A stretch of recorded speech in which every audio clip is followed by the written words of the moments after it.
Para mim fica claro que a Disca não é uma empresa que vocês herdaram ou sucederam. Isso mesmo. Praticamente vocês se viram na necessidade, até por subsistência, até por sustento da família, se viram na necessidade de fazer alguma coisa que vocês sabiam fazer. Mas vocês montaram um negócio praticamente do zero, de uma semente bastante pequena, e em seguida vocês começaram a estruturar tudo. Um negócio pequeno, uma semente de negócio, e em família. Muitas empresas, elas só sobram, rompem, por falta de afinidade ou acordo ou governança entre os membros da família ou mesmo entre sócios. Conta um pouco para nós como foi essa construção da empresa nesse ambiente familiar que com certeza estende-se da empresa para a mesa de jantar, da mesa do almoço do domingo depois para a empresa. Você não tem tanto a separação das coisas. É verdade. Teve, obviamente, um envolvimento muito grande da minha mãe.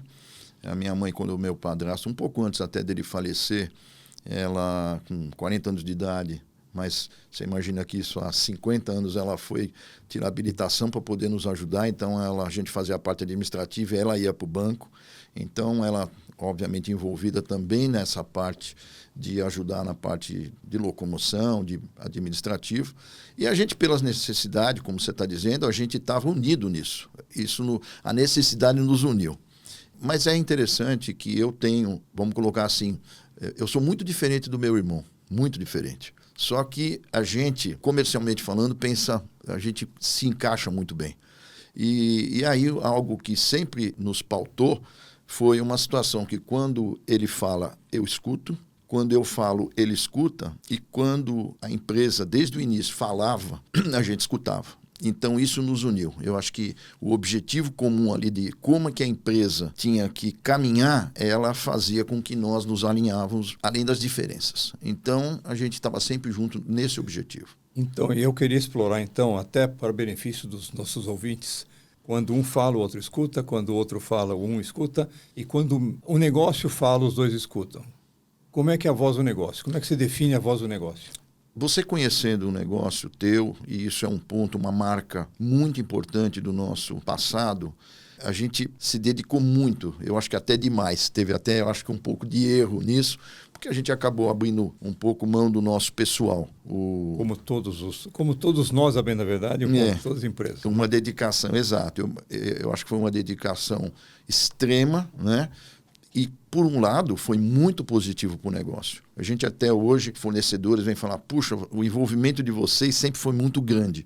Então, houve esse benefício da gente entendendo o nosso negócio muito em detalhe, você olhar para o mercado, as tendências de negócio, as tendências de consumo é que foi agregando no nosso negócio. Então, vou dar um exemplo.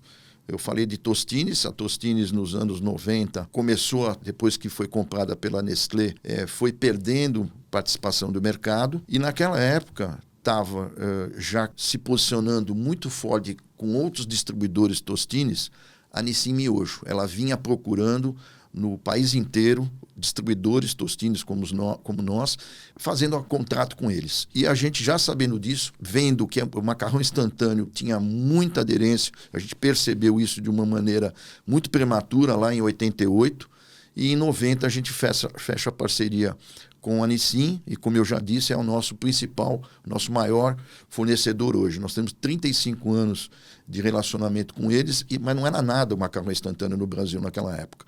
O conjunto, conhecimento profundo do teu negócio e observando as tendências de consumo e as tendências de como é que se faz o go-to-market, desde sempre a gente olhou isso. Vou dar outro exemplo. Até 87, nós trabalhamos numa pronta entrega. Meados de 87 em diante, nós viramos a chave para pré-venda. Isso também foi outra coisa fantástica, mas que no nosso negócio foi algo totalmente inovador. A gente achou que realmente era o melhor a ser feito. Foi um desafio, porque não era comum fazer isso no mercado doceiro, que a gente falava. E isso foi realmente uma coisa muito desafiadora, mas que trouxe muito resultado para a gente, resultados positivos.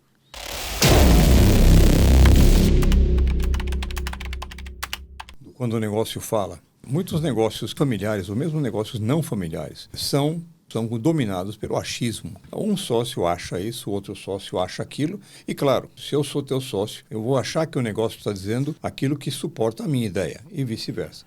Como é que vocês acharam o códex, o segredo, para aceitar que é um negócio falando ou não? Caixa, mercado, resultado?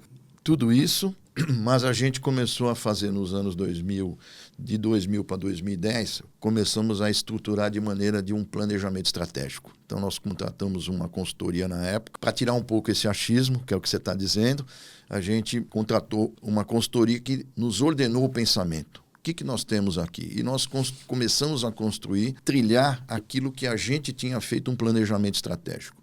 Então, desse planejamento estratégico, então você tem as demonstrações financeiras que deixam claro como é que está sendo o teu resultado ali, e isso te ordena, olha, cuidado aqui, cuidado ali. Então, isso é a empresa falando para a gente, falando, isto aqui está acontecendo. E tira um pouco do achismo, sem dúvida alguma. E também ordenava, dava drivers de você falar, ó, é por aqui o caminho. E a gente, então, a partir disso, tinha que seguir o caminho que nós tínhamos plantado lá no planejamento estratégico. E isso a gente vem fazendo até hoje. Cada vez mais, inclusive, estruturado esse planejamento estratégico.